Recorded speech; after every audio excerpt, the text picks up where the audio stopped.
রাষ্ট্রপতি নির্বাচনের দৌড়ে পূর্ণ উদ্যমে নেমে পড়লেন পূর্ণ সাংমা। তিনি 7 বারের জেতা এমপি এবং প্রাক্তন লোকসভা স্পিকার, আর তিনি এখন বিধানসভার সদস্য। তিনি গুছিয়ে এই যুদ্ধে নামতে চলেছেন, তবে তিনি প্রণববাবুকে বিনা যুদ্ধে সূচাগ্র মেদিনীও ছাড়তে চান না। আসুন কথা বলে নি পূর্ণ সাংমার সঙ্গে। নমস্কার মিস্টার সাংমা। ও নমস্কার। তা আপনি তো প্রণববাবুর বিরুদ্ধে অনেক অভিযোগ এনেছেন, তা রাষ্ট্রপতি নির্বাচনের আগে এরকম ব্যক্তিগতভাবে কাঁদা ছোড়াছুড়ি করাটা কি ঠিক? দেখুন, আমি হচ্ছি পূর্ণ অ্যাজিটক সাংমা। আমার টক একটু টক টক হলেও আজ তক আমি লুজ টক করিনি। কিন্তু অঙ্কের বিচারে কিন্তু প্রণববাবু এগিয়ে রয়েছেন। এই অঙ্ক অঙ্ক বলে আমাকে আতঙ্ক দেবেন না, কারণ এই ইন্ডিয়ার ভোটের অঙ্ক আমার জানা আছে।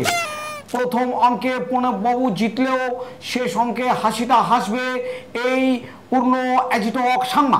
ও আচ্ছা, বুঝলাম। এই কারণে আপনি প্রণববাবুর মনোনয়ন বাতিল করতে চান? অবশ্যই, কারণ উনি ISI এর চেয়ারম্যান। চার কেন? উনি একা চেয়ারম্যান কেন হবে? ও চেয়ারম্যান চেয়ারম্যান চর, উনি চর। ও চেয়ারম্যান চেয়ারম্যান চেয়ারম্যান? হ্যাঁ চেয়ারম্যান। আসলে ওনার চেয়ারের খুব লোভ, আমার কোনো চেয়ারের লোভ নাই।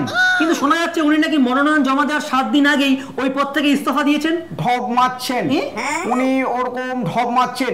তারিখ পে তারিখ, তারিখ পে তারিখ, তারিখ পে তারিখ, এই তারিখ নিয়ে যত গন্ডগোল।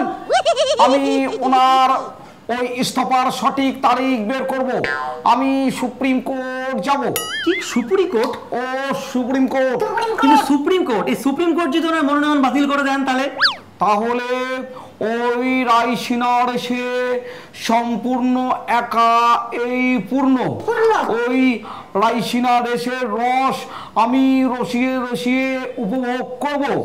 পিতে প্রতিভা, পিতে প্রেসিডেন্ট, পিতে পূর্ণ, আবার পিতে প্রণব।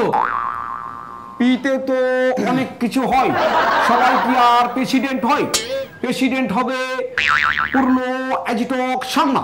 দেখবো কি হয় আমরা। Over to Vicky.